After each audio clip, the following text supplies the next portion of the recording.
Muito boa noite. Boa noite, Metanoia. Boa noite para você que está aqui já nos acompanhando. Seja muito bem-vindo.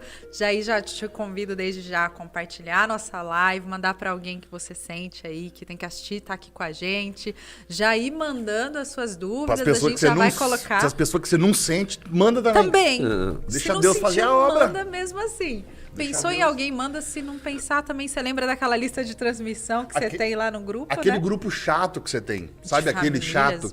Aquele de família, que o pessoal fica dando bom dia, boa tarde, boa noite. Todos, né? E aquele monte de fotinho, né? Você manda pra esse também, porque ele vai achar alguma coisa boa aqui. Chato. Meu Deus do céu, misericórdia. Aí já aproveita pra mandar, porque o nosso tema de hoje está muito especial. Sem dúvida. Nesse dia solene aqui. Na verdade, em Valinhos, aqui onde nós estamos, não é feriado, mas Campinas é feriado. Da solenidade da Imaculada Conceição de Nossa Senhora. E hoje o nosso tema é exatamente através de Maria que nós vamos falar. Então, Maria de Nazaré, se é essa figura essencial ou acidental no cristianismo. É isso que a gente vai falar hoje. Aguardo vocês, já vai compartilhando aí, deixando seus comentários. E vamos lá para a nossa vinheta.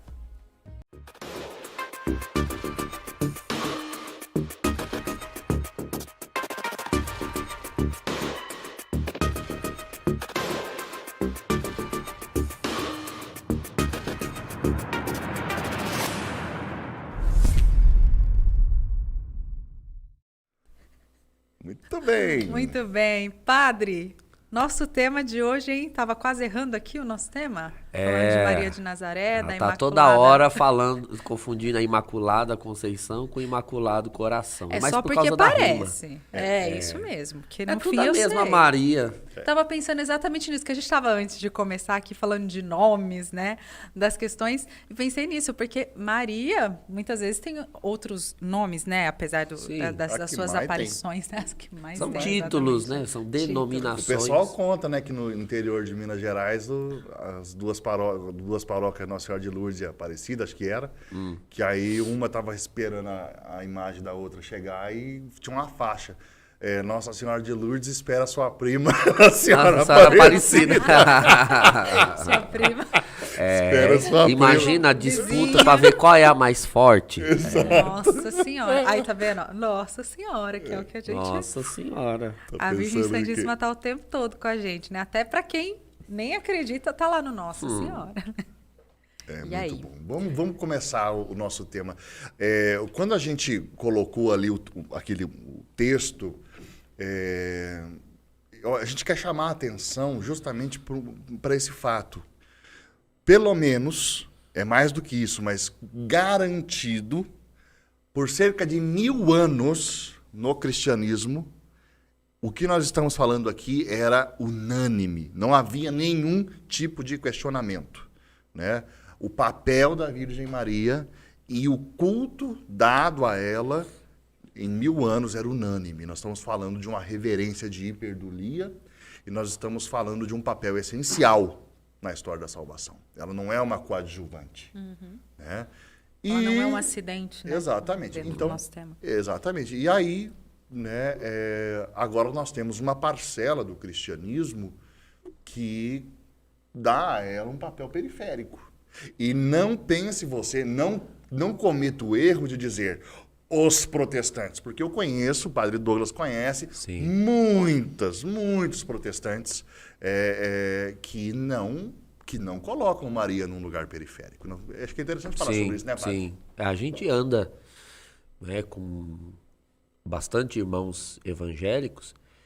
A gente sempre gosta de falar que o protestantismo é coisa demais. Existem vários protestantismos, alguns até opostos entre si, né, discordantes entre si. Fica muito claro do ponto de vista histórico que a figura da Virgem Maria sofreu certa execração no cenário europeu do século XVI, ali na Reforma Protestante, muito mais por espírito de anticatolicismo do que propriamente por convicção de que Maria fosse uma figura periférica, como a gente colocou aqui. Havia muito isso no protestantismo nascente e isso foi sendo transmitido de geração em geração. hoje em dia, nós já encontramos protestantes que estão mais preocupados em seguir a Escritura e todas as consequências que o aprofundamento na Escritura, consequências às quais um aprofundamento na Escritura leva, Exato. do que propriamente ser anticatólico ou não. Então, não vou dizer que isso é um movimento unânime, obviamente, mas há muitos no protestantismo Exato. que vão ler a Escritura, vão aprofundar e estão dispostos a ir aonde as consequências desse aprofundamento na Escritura levar, e sem estar preocupado se essa consequência parecer muito católica ou não. Fantástico. Né? Tem muito isso.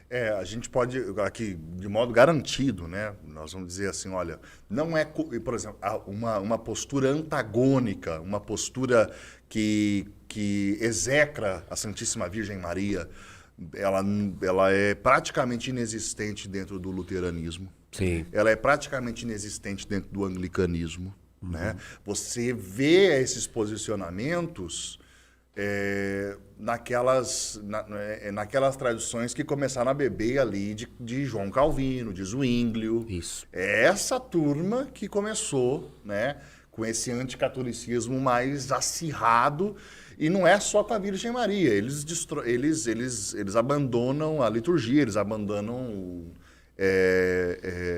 diversos sacramentos. Sim. E por aí vai, né? Aí, de fato, você tem eles amputam muita coisa, de fato, né?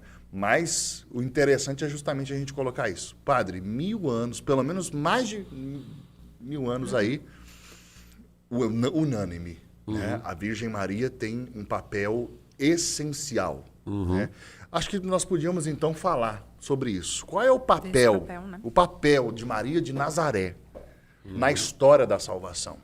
Primeiro, padre, eu acho que, e Thiele, é interessante nós fazermos aquela leitura que os pais da igreja nos ensinaram a fazer. Ela é prefigurada no Antigo Testamento. Isso, as chamadas tipologias. Exato. A tipologia é assim, você ler o Novo Testamento à luz de personagens, fatos, categorias que estão no Antigo. Exato. Vamos dar exemplo, não é, para quem está nos assistindo conseguir compreender bem. Moisés é tipologia, né, é tipo, né, que se fala. Moisés é um tipo de Jesus. Assim como Moisés libertou o povo da escravidão, Jesus libertou a humanidade do pecado. Perfeito. Não é? O próprio Mar Vermelho é tipo do batismo. Né? José, né? José do Egito é tipo de Jesus.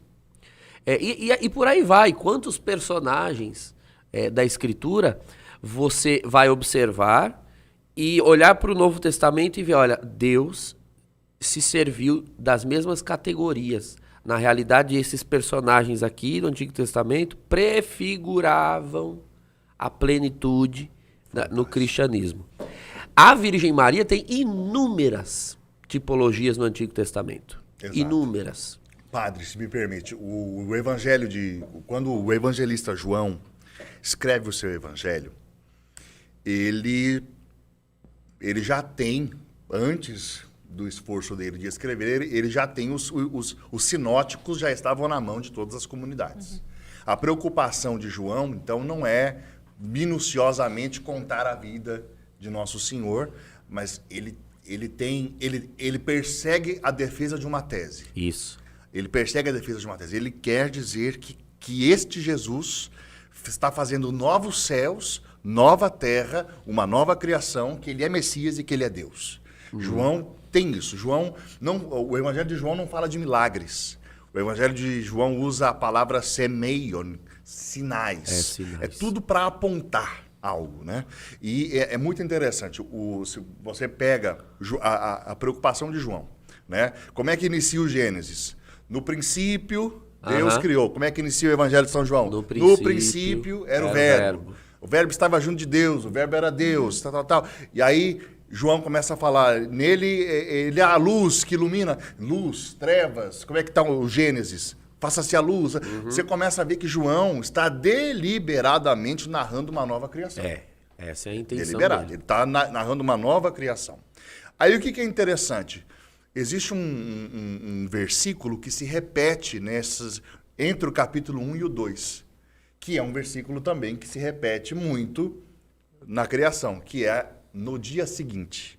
Isso. No dia seguinte. No dia seguinte. Então, João começa a sua narração e aí ele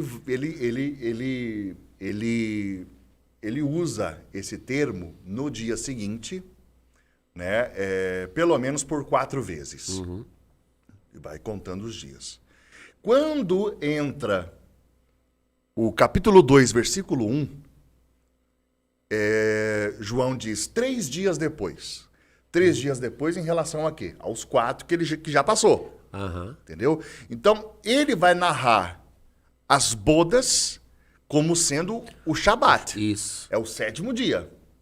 De um casamento cujo nome de noivo e noiva nós não sabemos. Os únicos nomes que são citados é o de Jesus E de Maria. e o de Maria, mas não chamando ela de Maria, chamando ela de Mulher. Ishá. O mesmo termo grego, o mesmo termo hebraico, Ishá, é Eva, né? Então, ela é deliberadamente chamada por João de Eva. E Jesus está sendo mal educado quando olha para a própria mãe e diz mulher. Jamais. Não. Jesus está chamando ela de Eva. Ele é o novo Adão e ele está chamando ela de Eva. Nós temos bodas, está sendo selada a nova aliança e eterna aliança. Isso. Nós temos o novo Adão e nós temos a nova Eva. Tudo. Nós estamos forçando o texto, padre, quando a gente fala assim? Hipótese alguma. Os padres da igreja não leram assim? Todos. Irineu. Esse movimento que a gente mencionou há pouco, no protestantismo,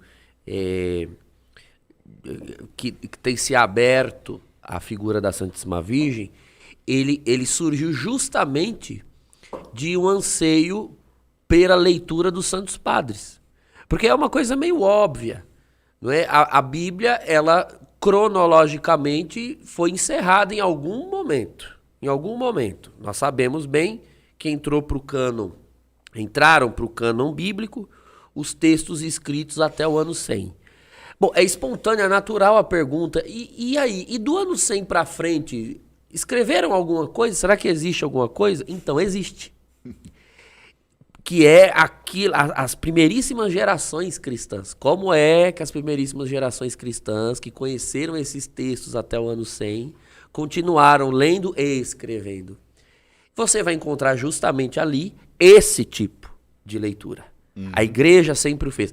João fez dessa forma e João fez dessa forma porque a igreja fazia dessa forma. Exato. Porque os padres apostólicos, que foram aqueles que conheceram os apóstolos, continuariam fazendo dessa forma. Padre, Jesus pregou dessa forma. Exato. Como Moisés levantou a serpente, Isso. assim será levantado o Filho do Homem. Isso aqui é tipologia. Isso. Jesus prega o tempo inteiro assim. Isso. Né? Destruam esse templo, em 3 dias eu vou... As parábolas são tipologia de certa forma, você pegar categorias para ilustrar uma realidade. A figueira é Israel, a vinha é Israel, a rocha é ele e por aí vai.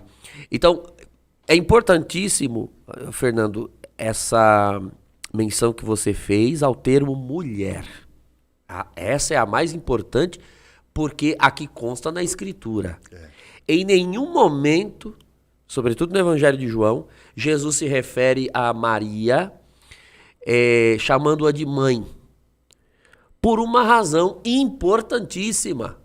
Longe de depreciá-la, isso a exalta. Padre, eu ia até comentar isso antes, desculpa interromper seu raciocínio, Claro. mas é porque isso é muito usado até em algumas denominações para exemplificar que Maria era uma mulher qualquer. Tão qualquer que o próprio filho a chamava de mulher. O próprio Deus, para significar que Maria era uma mulher como outra qualquer, a chamava... Jesus. Esse Jesus, Pensou, né? se eu chamo minha mãe de mulher, ela desce a mão na minha cara, no meu beijo. Ela salta, né? E aí, mulher? A minha mãe, eu acho que ela tá assistindo. Boa noite, mãe. A gente não chama ela quase de mãe, porque ela vai falar ao vivo aqui. O nome da minha mãe é Lourdes, mas a gente, numa brincadeira muito saudável, chama a minha mãe de Nurde. Aí ela não gosta nem um pouco, pensa numa mulher ficar brava. Mas voltando. Então, por que Jesus a chama de mulher? Porque se Jesus a chama de mãe, ele se referiria ao papel de Maria na vida dele, na vida histórica dele, pura e simplesmente. É fantástico. Maria não tem um papel apenas na vida de Jesus, como alguém pode pensar. Quem é Maria? Alguém de quem Deus se serviu para obter natureza humana. Não, ela é muito mais do que isso. Ele a chama de mulher, porque esta é a posição dela na obra da salvação. É mais do que só mãe dele. Ela é a mulher, essa que é mencionada no Gênesis, capítulo 3. Mencionada, com certeza, os autores, guiados pelo Espírito Santo, puseram esse termo ali, embora nem eles mesmos soubessem distinguir muito bem a que mulher se referia esse texto. Gênesis 3, do versículo 15. Exato. Foi a leitura de hoje, na solenidade da Imaculada Conceição. Porém, inimizade entre ti e a mulher, entre a tua descendência e a dela. Então, há um paralelo aqui. Uma descendência de Adão e uma descendência da mulher. E alguém pode pensar, bom, então ele está falando de mulher se referindo a Eva. Não, porque a descendência de Adão seria gerada em quem? Quem é a mãe dos filhos de Adão? Eva. Então, a descendência de Adão é a descendência de Eva. Quem é essa mulher, então? Bom, nem o texto diz. Nem o texto diz. Isso era tão enigmático na literatura hebraica que Jesus faz questão de ele, porque ele é a palavra, revelar quem é essa mulher. E de que forma fazer isso? Usando esse termo no instante em que ela está em cena.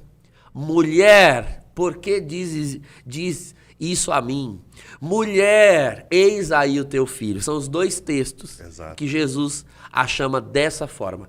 Porque naquele momento em que Maria está em cena, naquele momento em que ela atua em um determinado evento, ela faz as vezes da nova geração, ou seja, da igreja. E aquele momento no qual Jesus está pregando e entram para avisá-lo, tua mãe e teus irmãos estão aí, e Jesus responde, quem é minha mãe? Quem são os meus irmãos? Aquele que faz a vontade de Deus, este é minha mãe e meus irmãos. Esse é o contexto, né? Esse é o contexto que o padre está colocando aqui. Não interessa a Nosso Senhor apenas enfatizar o papel histórico dela para ele. Na história do exaltou aquilo que ela mais fez, a vontade de Deus. Assim, acho tudo isso fantástico e eu quero até convidar o pessoal que está aí, gente, pelo amor de Deus, assim, manda para o povo da família mesmo que a gente estava falando aqui, porque essas são dúvidas muito pertinentes, principalmente no nosso meio. Às vezes a gente quer conversar com alguém, é muito comum se ter dúvidas sobre quem é Nossa Senhora, qual que é o papel da Virgem Maria na história da salvação e quem é. E esse versículo que o Fernando acabou de citar é um dos que também é usado, por exemplo, se você vai conversar com um irmão evangélico, dependendo da denominação, que era o que a gente estava falando aqui, ele também vai usar isso como algo para acabar diminuindo quem Maria é. Mas, continuando, eu queria fazer uma pergunta que a gente estava conversando e falando sobre essa questão de Maria como nova Eva. Essa é uma dúvida que eu tenho, que talvez algumas pessoas tenham também, que muitas vezes é usado também o nova Eva como o termo que o próprio anjo usa, como ave. Eu não sei se o senhor já viu sobre isso, falando que também o contrário do ave seria Eva. Há um cântico antigo na tradição, né? Mutans reve nomen, né? De Eva o nome muda. Porque realmente isso é algo providencial, inclusive. Não é algo, nunca foi algo proposital, mas providencialmente o termo ave é o contrário de Eva. Na língua latina. Como que dizendo, né? Ela é o contrário daquela. E de fato é isso. Então, mutans reve nomen, né? Deus mudou o nome de Eva. Essa saudação ave, olha, isso, você não precisa nem ser cristão, basta um estudo muito simples sobre código de conduta romana para saber que ele era um termo usado para saudar a autoridade, sobretudo os imperadores. Então, se saudava o imperador, ave César. Justamente por isso, Lucas, porque Lucas está escrevendo inclusive para gregos, né, são os interlocutores do evangelista São Lucas, ele está escrevendo o evangelho dele para aqueles que vêm do mundo greco-romano, eles bem conheciam essa saudação. E sabiam que ela não queria dizer muita coisa para os povos do Oriente Médio. Por isso, Lucas diz assim, e Maria ficou se perguntando o que queria dizer essa saudação. Porque certamente uma pobre da Galileia jamais ouviu aquela palavra. Né? Ave cheia de graça. O nosso lecionário traduz por alegra-te. É essa conotação do termo. Né? Por causa do grego, talvez, sim, o aire, né? Sim, mas o termo ave é justamente uma referência aos imperadores. Isso chama a atenção, né, avançando aqui o nosso assunto, explorando o texto bíblico e demonstrando como é a Bíblia, é a Sagrada Escritura que enaltece a Virgem Maria. Exatamente. Nós temos vários textos bíblicos de aparições angélicas para anúncios ou em diversas outras circunstâncias. Um anjo do Senhor aparece, por exemplo, a Manoé, que era o pai de Sansão, para dizer a ele que a esposa conceberia um filho para libertar Israel dos filisteus. Então o anjo aparece a Jacó, e ele disputa com o anjo toda a noite. Chama a atenção que nas aparições angélicas... Mesmo a Abraão, né? Que também sim, visitado. a Abraão. Depois a Tobias, no livro de Tobias, o arcanjo Rafael. Mas chama a atenção que sempre no momento em que um ser humano se depara com um anjo, esse ser humano ele fica profundamente consternado e reverencia o anjo. Reparem isso é um padrão na Escritura.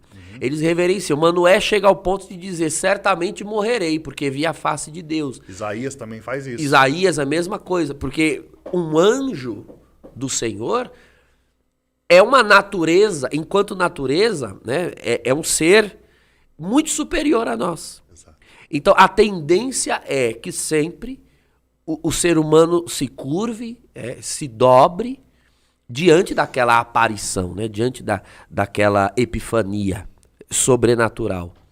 A cena da anunciação à Virgem Maria é diametralmente oposta. Como um anjo tem todo um tato, uma delicadeza, e inclusive chega saudando uma mulher, um ser humano, como se estivesse saudando, né? Olhando assim... friamente para o texto. Friamente, como se eu não fosse cristão. Nossa, mas um anjo sauda um ser humano dessa forma? O que ele vê neste ser humano que o faz reverenciar ao invés dela reverenciá-lo? Então há algo que um anjo detecta Sim. na Santíssima Virgem. Obviamente porque eles assistem à face de Deus, o trono de Deus. O anjo ele reflete o que está no coração do próprio Deus. Ele vem trazer do coração de Deus a missão à Virgem Maria. E de repente ele se depara e se curva. Vocês já perceberam como isso é extremamente oposto ao padrão do Antigo Testamento? Então essa mulher, ela não é, enquanto natureza, ainda que humana, ela não é, há algo nela. Sim. Que não há em nenhum outro ser humano no Antigo Testamento. A sequência da saudação é completamente diferente. Ele diz ave, cheia de graça. Esse, né, o Haire que Haritomene, não houve saudação semelhante na história. Né? Só ela foi saudada assim. E é interessante porque ele saúda e não a chama pelo nome. Não é Ave Maria, nós rezamos Ave Maria cheia de graça. Ele diz Ave cheia de graça, como quem diz o teu nome é graça. Em você não há outra coisa que não seja graça. Só graça. Pura graça. Plena graça. Nós dizemos em latim gracia plena. Eu gosto de ressaltar isso. Olha, esse copo aqui, ele tá cheio. Só que o termo cheio na nossa língua não dá conta, né? Daquilo que o texto lá na escritura quer dizer. Aqui tá cheio, mas cheio até a metade. Não é cheia só, é plena. Ave Maria, gracia plena. É toda graça. Então, um anjo chegar, geralmente os anjos no Antigo Testamento chegam para conceder a um ser humano algo que ele não tem. Uma missão, força, revelação, filho, no caso de Zacarias, no caso de Manoé, como eu citei há pouco, né, uma promessa. E o anjo, claro, ele vem trazer a Maria uma missão. Mas antes de delegar a missão, ele começa a tecer atributos dessa mulher, como que louvando uma mulher, um ser que geralmente até ali na história de Israel é louvado todas as vezes que aparece, chega louvando. Então, qualquer pessoa que faça uma leitura sincrônica, como nós dizemos em teologia, né, uma leitura da Sagrada Escritura, em todas as aparições angélicas, vai verificar que esta aparição foge a todos os padrões. Exato. E onde está a diferença? Nos anjos é que não está, porque todos eles são a mesma índole de criatura, né? Eles têm a mesma natureza. É essa mulher. Nela há algo que causa, um termo que nós usamos em teologia, a abissalidade. Esse anjo cai o queixo. Ele se embasbaca diante dessa mulher. Esse termo é mais fácil. Embasbaca. Só queria ler aqui alguns comentários.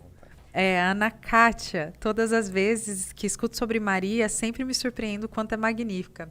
Eu também, viu, Ana Kátia? Porque ver toda essa história, ver cada vez a gente descobrindo um pouquinho mais sobre a história e o papel da Virgem Santíssima na salvação é realmente magnífico. E a Liana, Maria, Nossa Santíssima Mãe de Nazaré, figura essencial para a chegada do nosso Messias na Terra. Exatamente, figura essencial. E o padre falava dessa questão de louvar Maria, do anjo louvando Maria como mulher. E enquanto a gente falava, era exatamente isso que eu estava pensando, porque é muito comum a gente ouvir que a igreja é machista. E aí, quando você olha para isso, eu fico pensando assim, gente, qual a parte que o pessoal que não entende essa importância que se dá a uma mulher desde lá, né? Que a igreja fala do papel de Maria na salvação, igual o Fernando estava falando aqui, gente, há mais de 1000 anos. A gente tem, fora, né, os 2000 anos de igreja, né? Não estou nem falando isso. Mas você tem uma tradição que exalta, sim, uma mulher. Claro. E aí falar que a igreja é machista nesse ponto, padre? É que essa filosofia de acusação de machismo, né, que é o feminismo, eles entendem que a dignidade de alguém reside na igualdade e não na distinção de funções. É uma coisa absolutamente fora da realidade, né? Porque a realidade humana, ela é tecida de distinções. Exato. De distinções. Cada um tem uma missão, um papel, e o tecido social todo só é realizado, só é cumprido, só pode ser benéfico se cada um cumpre funções distintas. Imagine só se todo mundo numa cidade só plantasse arroz. Aí vai todo mundo comer arroz. Meu Deus, a alegria da cidade ali naquele campo é se tem um campo de arroz, um campo de milho, um campo de feijão, distinções. Então, na obra da salvação, existem distintos papéis. Então, por que não é uma mulher que morre na cruz? Porque Deus não se fez mulher. Quer dizer agora, então, que o sexo feminino foi diminuído? Pelo amor de Deus. é desonestidade para com a leitura da Sagrada Escritura. Né? Vocês que estão nos acompanhando, eu sempre percebo que chega esse horário daquele boom de pessoas assistindo, né? O pessoal que está vindo da missa. Nós estamos falando sobre a Virgem Maria, nesse dia da solenidade da Imaculada Conceição. E mande a sua pergunta, enquanto a gente está conversando aqui, dúvidas sobre a Santíssima Virgem. Não é? Voltando ao texto, que nós estamos aqui analisando esse texto da Anunciação, esse texto é o respaldo para a solenidade de hoje. Exato. Não é? Usando a famosa frase que muitos protestantes gostam de usar, né? Onde está na Bíblia? Tá aí. Tá bom, tá aí, tá aqui. Como é possível que uma pessoa seja cheia de algo que só será dado quando Jesus morrer na cruz e ressuscitar? Sim. Alguém duvida? Alguém duvida que a graça, ela só é acessível a partir do momento em que Cristo morre e expia os nossos pecados. Ou seja, não há acesso à graça antes desse evento. Ora, como essa mulher já está cheia agora, antes dela ficar grávida do verbo. Então, como ela já está cheia de algo que não foi conquistado ainda? Isso mesmo. É óbvio, portanto, porque isso é um anjo que está falando, o céu está revelando o dogma da Imaculada Conceição. Algo foi antecipado a ela, justamente por causa da missão que ela iria assumir. E justamente por isso, então, a Virgem Maria não foi concebida no mesmo estado em que todos nós somos concebidos. Por uma questão assim, quase que matemática, quase que óbvia. Você veja, Fernando e Tiele, no momento em que nós somos concebidos, o que é a graça? Graça é o olhar de Deus, é o favor de Deus, é a presença de Deus. Então, no momento que nós somos concebidos, obviamente há um olhar de Deus sobre nós ali. Imagine você sendo concebido no ventre da sua mãe, um embrião microscópico. Já há um olhar de Deus ali. A alma já foi infundida. Sim, né? uma alma, um amor de Deus. Ok. Ainda assim, a gente vem a esse mundo em estado decaído, declinado. Se a graça não nos for dada, nós não a recebemos. Se nós não formos educados para a fé, ela não surge espontaneamente. Então veja só como nós nascemos nesse estado, né, de miséria, do qual nós precisamos ser tirados a vida inteira. A esse estado nós damos o nome de pecado original. O pecado original não é um ato moralmente mal que alguém realize. Meu Deus, como você pode olhar para um bebê de colo e dizer que ele tem um pecado? Então, ele não tem um pecado pessoal, mas ele está numa condição de ausência. Isso é o pecado original. O pecado original não é a presença de uma coisa ruim. É a ausência de algo bom que devia estar lá, mas não está. Precisa ser dado. É o batismo que vai dar.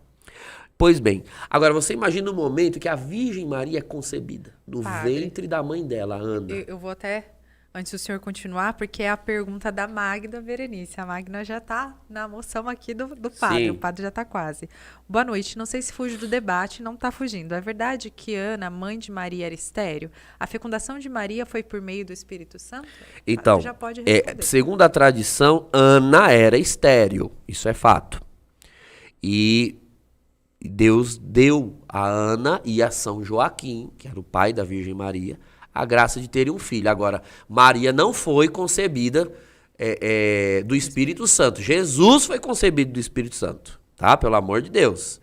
Maria nasceu de uma união conjugal entre Ana e Joaquim. Maria nasce naturalmente.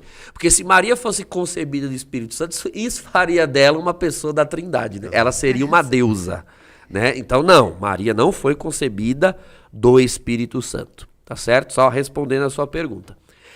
Mas no momento em que ela é concebida, no ventre de sua mãe, Santa Ana, vocês vão de convir que o olhar, estamos falando de graça, o olhar, o amor, a mercê, o favor, a presença de Deus ao redor daquele embrião ali não é a mesma que o amor, a mercê, o favor de Deus em relação a qualquer outro embrião. Nós não estamos falando de um embrião de alguém que será feito filho pura e simplesmente. Sim. Deus, que é eterno e para ele tudo é um eterno presente, olha para aquele embrião e tem por ele um amor de filho. Olha o absurdo do ponto de vista do mistério. Deus não tem condição de olhar do ponto de vista da natureza divina para nenhum embrião e chamar o embrião de mãe. Porque Deus é o criador de tudo, ele é anterior ao próprio embrião, pois é aquele embrião que surge no tempo, é olhado por Deus, por uma pessoa divina que é o Filho, como a sua mãe. Você consegue imaginar isso? O Filho eterno olhando para um embrião, que nem tem forma ainda direito, e ele olha com o olhar de filho, é lindo demais, de submissão, de obediência. É a Escritura que diz, Lucas 2, e lhes era submisso. Exato. Em tudo. Então, não é possível que haja uma sombra. O Espírito Santo coloca nos lábios de Isabel esse bendita és tu entre as mulheres. De todas que já foram concebidas, você se destaca, Maria. Você se destaca. Houve um favor. Eu dizia hoje de manhã cedo na homilia, né? Ela é bendita, não é só bendita entre as mulheres que ali estavam em Israel. É entre todas na história. Nunca houve mulher antes como ela e jamais haverá depois. Houve uma que no princípio foi como ela, mas depois decaiu, que foi Eva. Eva também foi concebida sem pecado. Eva vem ao mundo sem pecado original, tal como Adão. Imaculada. Então, Eva era imaculada, foi imaculada e, no entanto, foi, com Adão, a autora da mácula. Permitiu a introdução da mácula, da mancha, na nossa história. Exato. E vejam que essa cena de Gênesis 3 também é uma tipologia reversa da cena da Anunciação. Os padres da igreja escreveram exaustivamente sobre isso. Você tem ali uma imaculada sendo visitada por um anjo, que era Satanás. Satanás, né, a serpente era um anjo. A imaculada, visitada por um anjo, Satanás, recebe a proposta, que foi o fruto proibido, diz sim, e um sim desgraçado, que pôs toda a humanidade em condenação. Deus repete a cena. Um anjo vai visitar a Imaculada em Nazaré, Maria. Ela diz sim, e esse sim inaugura a redenção, inaugura a salvação. Porque assim como o sim de Eva deixou entrar o pecado, o sim de Maria deixou entrar o Salvador. É o que nós vamos celebrar agora, nesse tempo de Natal, que está se aproximando. Então, veja, daí os irmãos tiram que a Virgem Maria não é uma mulher, ninguém pode dizer assim, bom, Deus escolheu ela ali, podia ter escolhido outra. Não podia ter escolhido outra. Deus a criou para isso. Deus a criou de antemão. Uma pergunta que me é muito comum, talvez alguém não faça, mas eu jogo para poder responder. Maria poderia ter dito não? E se ela tivesse dito não, como é que seria? Porque, afinal de contas, ela foi preservada do pecado original. E aí, se ela tivesse dito não, a gente ia ter que esperar Deus criar outra mulher concebida sem pecado, né? Para poder ele refazer a proposta. A verdade é que, embora Maria pudesse dizer não, porque ela tem livre-arbítrio, a graça ela não se impõe, a graça propõe. Deus sabe que justamente porque ela é cheia de graça, ela já tem o seu livre-arbítrio educado, propenso a tudo que vier da graça. Exato. É impossível, não no sentido de que ela não fosse livre, mas é praticamente impossível alguém que está totalmente inclinada à graça, diante de algo que a graça lhe propõe, ela dizer não. Ela diz livremente. Mas diz livremente porque a liberdade de Maria está educada na graça, embebida na graça. Então, um anjo vem lhe propor uma missão graciosa, né, vinda do céu, ela tem toda a tendência, a inclinação, a propensão de aceitar aquilo livremente. E é assim que ela aceita. Fantástico. Não é? Tem perguntas? Tem uma pergunta, padre, para o senhor aqui. É da Liana. Padre, me esclareça uma dúvida, por favor. João Evangelista era parente de João Batista? Tinha muita diferença de idade entre os dois? Então, a Escritura ela não dá nenhuma evidência disso, porém, tem autores que dizem que João Evangelista provavelmente era da mesma casa, né, da mesma tribo. Porque João Batista é da tribo de Levi, porque ele é filho de Zacarias, e a Escritura deixa claro que Zacarias era um sacerdote. Inclusive recebeu o anúncio do anjo no santuário, no seu ciclo, oferecendo incenso no altar. E existem indícios fortíssimos no Evangelho de São João, né, do próprio autor, de que João também era sacerdote. Existem indícios fortíssimos. Um deles, o principal, após a ressurreição, João, era festa de Páscoa, João corre mais do que Pedro, diz lá, quando Madalena chega dizendo que o corpo do Senhor não estava lá, corre, ele chega e não entra no túmulo. Por que ele não entra? Porque para a tribo de Levi, festa de Páscoa, João ainda tem, lembre-se que o Espírito Santo não havia sido derramado ainda, eles ainda têm os escrúpulos judaicos. Eles vão para conferir se o corpo está lá. Como é festa de Páscoa, o Kadish judaico não permite contato com um morto, sobretudo de alguém que é de casta sacerdotal. Então, João não entra, porque vai que Madalena se equivocou, não é? Eles foram para conferir. Se há um corpo lá, ele se torna impuro na Páscoa. Percebo que só depois que Pedro entra e diz que não tem corpo, João entra para conferir. Isso é o típico comportamento de um sacerdote. Fora a habilidade de São João, na inscrição do Evangelho, de fazer as tipologias, como a gente falou aqui, em relação ao culto. Exato. Ele faz muitas referências ao santuário, ao sangue da expiação, às festas judaicas. Então, toda a mente joanina, né, do evangelista São João é mente sacerdotal. Então, assim, se eram parentes próximos, não tem como saber, mas que provavelmente vinham da mesma tribo de Levi, né, tribo sacerdotal, isso é perfeitamente possível. Inclusive, padre, tem mais uma pergunta, agora voltando. Padre, os primeiros cristãos acreditavam... desculpa, o Wanderson Lopes que está perguntando. Boa noite, Wanderson. Padre, os primeiros cristãos acreditavam no dogma da Imaculada Conceição de Nossa Senhora?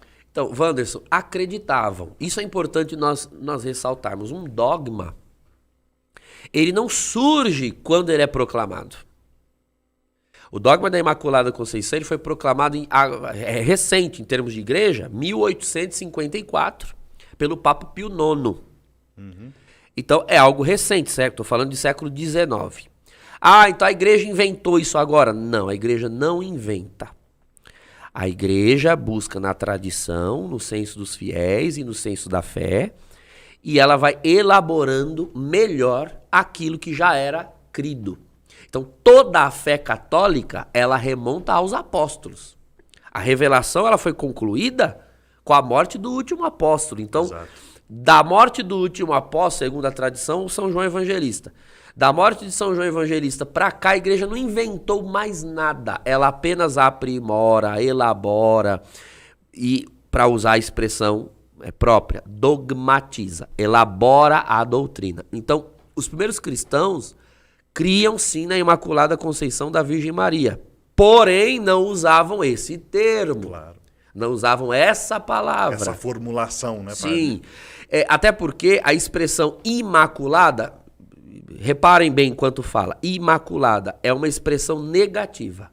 Se refere àquilo que a Virgem não tem. Imaculada, sem mancha. É uma forma negativa de dizer o que o Evangelho diz de forma positiva, cheia de graça. Se ela é cheia de graça, ela é imaculada. Será como dizer uma coisa, sei lá, não seca. O que é uma coisa não seca? Uma coisa molhada. Uma coisa escura. É uma coisa sem luz. Então, imaculada é alguém sem mancha. E se está sem o seu oposto, é porque está cheio do outro elemento que lhe opõe. Então, eu posso dizer assim, o Piauí é sem frio. Você usa essa expressão, nossa, que lugar sem frio. Não, você usa que lugar quente, que lugar... Então, os primeiros cristãos não usavam o termo imaculada. Sim. Né? Você não usa para o Piauí sem frio, você não usava para a Virgem Maria sem pecado. Não há necessidade de você dizer que uma pessoa é sem pecado se você já está dizendo que ela é cheia de graça. Houve a necessidade de começar a se usar esse termo quando se começou a criar heresias querendo apontar sombra de pecado na Virgem Maria. E isso, nós dizíamos há pouco, isso decorre da Reforma Protestante para cá. Então, ainda a igreja demorou muito para proclamar um dogma, porque não é o assunto de nosso hoje, né? Mas só para vocês terem essa noção, a igreja ela só se pronuncia oficialmente sobre um tema quando aquilo deixou de ser óbvio. Mas enquanto aquilo é óbvio, a igreja não tem necessidade de dizer, Maria é mãe de Deus. A igreja sempre se soube que Maria era mãe de Deus, só houve necessidade de dizer isso 4 séculos depois, no concílio de Éfeso, quando começaram a contestar essa maternidade. Aí veio o dogma da maternidade divina. Então a igreja só proclama um dogma quando aquilo que sempre foi óbvio começa a ser contestado por alguém. Entende? A igreja não amanhece assim, os santos padres, não, os papas, os bispos em comunhão com o papa, não acordam de manhã cedo e dizem assim, vamos criar uma doutrina hoje? Não, é só porque aquela doutrina que já está firme, de pé e crida, começa a ser atacada, aí você tem necessidade de proclamar um dogma para barrar o efeito desse ataque na fé do povo. Espetacular. Uma coisa que nós não temos tempo para poder entrar no mérito disso que eu estou querendo falar agora, mas é muito interessante e extremamente profundo quando nós percebemos que, falando ainda de tipologia, que todos os símbolos, toda a tipologia empregada para a Virgem Maria é igualmente empregada para a igreja. Perfeito. Entendeu? E aí é interessante, né? Eu vou citar Lutero. Lutero Sim. Dizia, ele tem um escrito sobre isso. Um grande devoto da Virgem Maria. Exatamente. Pasmem alguns. Lutero diz que Maria é tipo da igreja. Né? O cardeal Raniero Cantalamessa tem um livro belíssimo que se chama Maria, um espelho para a igreja. Porque ele não queria usar a palavra tipo e ele queria dizer o que significa. Então ele usa a palavra espelho. E ele explica por que Maria é um espelho para a igreja. Porque quando a ideia é a seguinte, quando a igreja se olhar no espelho, ela tem que enxergar as feições de Maria. Isso. Né? Essa é a ideia. Então, ela é a figura da igreja, a imagem da igreja. Tudo aquilo que ela é, nós seremos. Isso. Né? A Maria, ela foi assunta, nós seremos. Tudo que a igreja deve ser e será, Maria já foi e agora o é. Nós seremos completamente libertos do pecado na ressurreição da carne. Nós vamos viver o Pentecostes mais poderoso da história e nós vamos estar na visão beatífica realmente santos. Aquilo que Maria é, nós seremos. Maria é coroada, nós receberemos uma coroa. Né? Então, ela é o sinal, ela é, Padre Douglas e Tchelle, ela é a obra que diz assim, que se apresenta diante do Pai, o Pai olha e diz assim, o sacrifício do meu filho deu certo. Sim, sim. Né? Eu gosto, né? Esses dias era dia de Nossa Senhora das Graças, né? Dia 27 de novembro. Sim. E eu pregando na igreja. Eu dizia, olha gente, vamos combinar um pouco. existem esses devotos escrupulosos, talvez por influência protestante, aquele medo, aquele receio de ser devoto, amante de Nossa Senhora, com medo de estar dando a ela um louvor que deveria estar sendo dado naquele momento a Jesus. Né? Como se um louvor a Maria roubasse louvor de Jesus. A gente tem aqui 1 hora para se reunir, e se a gente der 10 minutos para a Virgem Maria, nossa, é um pecado terrível, porque são 10 minutos a menos para Jesus. Meus irmãos, olha, até do ponto de vista humano, do ponto de vista do senso mais comum, isso é tão ridículo. Você tem que partir de uma ideia assim muito imbecil para acreditar nisso. Por quê? Vou lhe dar um exemplo. Se alguém for na sua casa e você preparar uma refeição, e essa pessoa começar a elogiar a refeição que você fez. Nossa, que comida maravilhosa. Gente, que salada bem temperada. Nossa, que suco que você fez aqui, tá no ponto.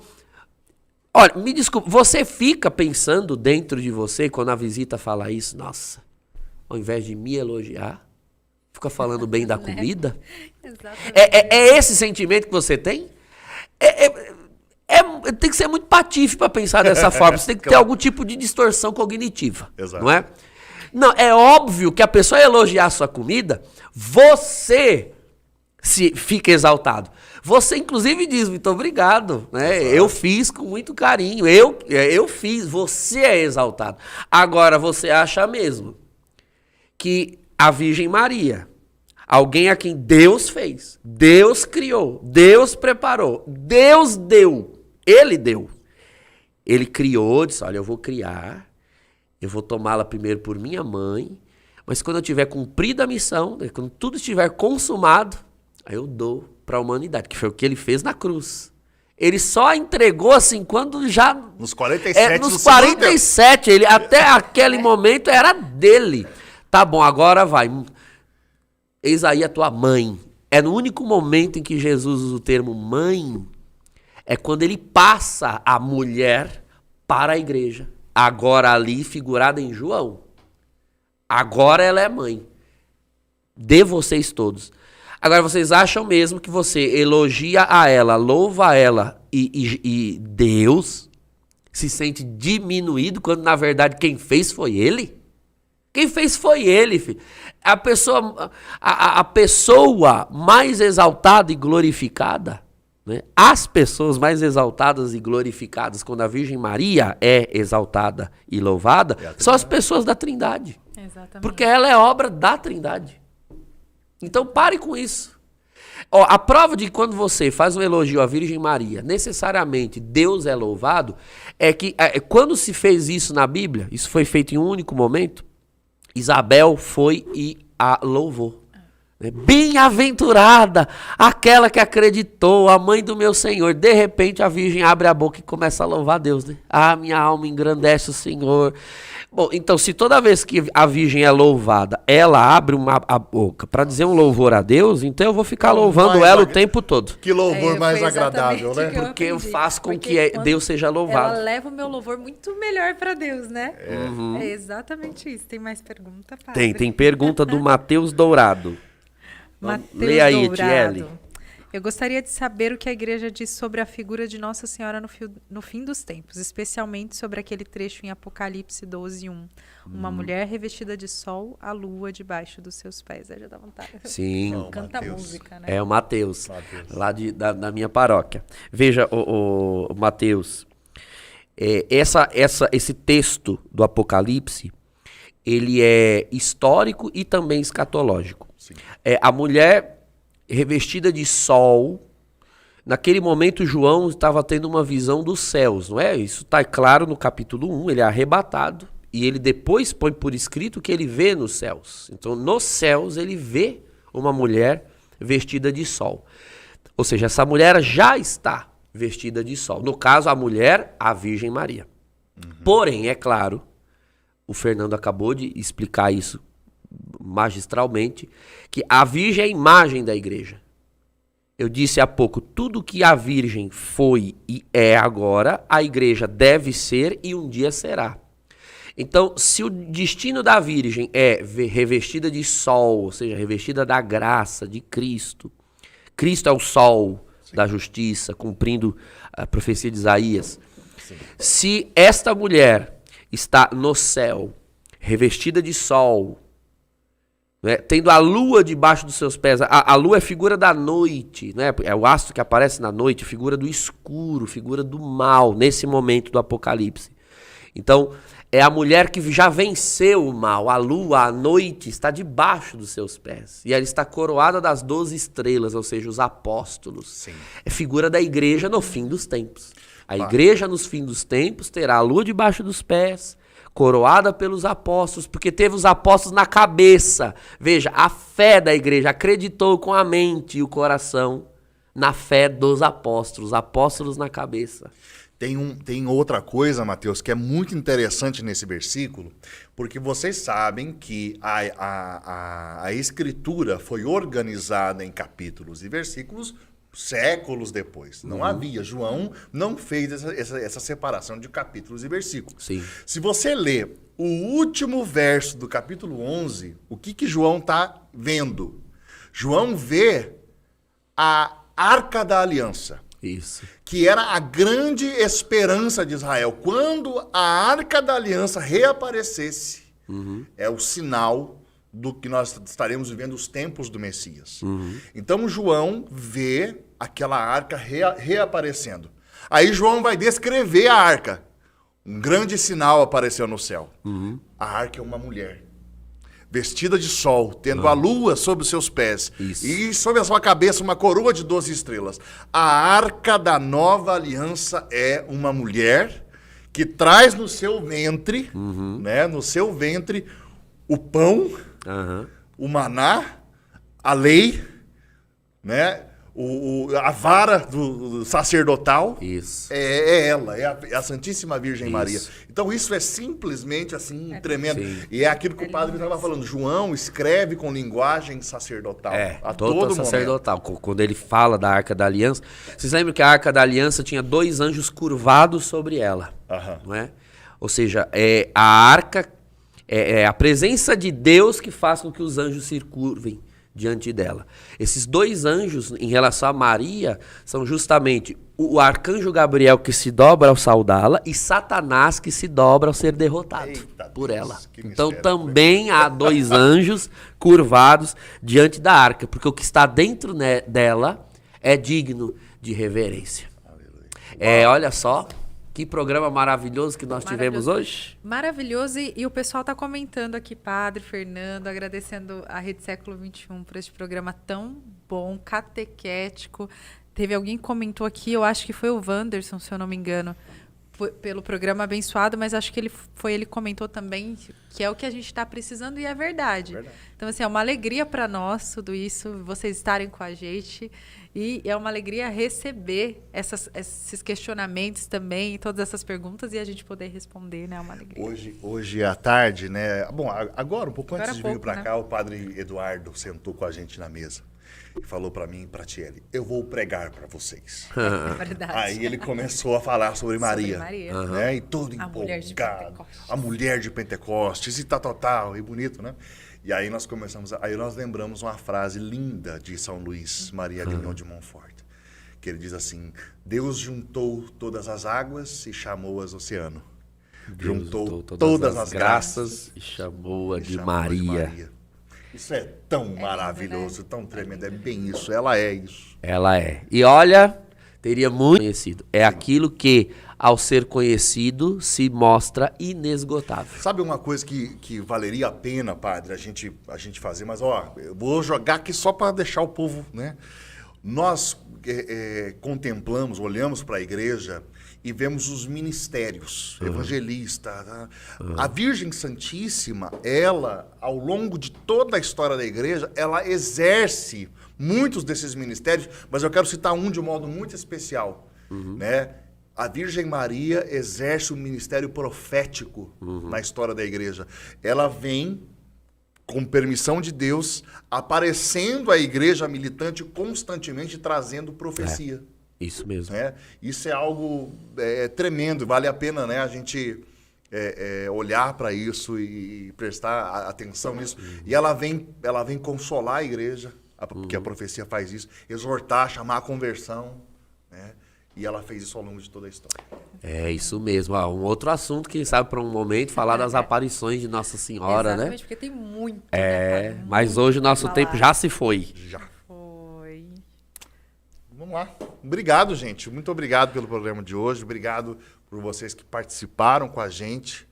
E semana que vem tamo junto, né, padre? Tamo junto. Se Deus quiser. Deus quiser. Se Deus quiser. Eu vi um comentário aqui sobre a Drica. Se Deus quiser, semana que vem também tá com a gente, trazendo a alegria dela aqui para conversar com a gente também. Deus abençoe você que ficou até agora com a gente. Ainda dá para compartilhar essa live, vai ficar aqui no nosso canal. Se inscreva. Que Deus te abençoe, abençoe sua família e até a semana que vem. Até.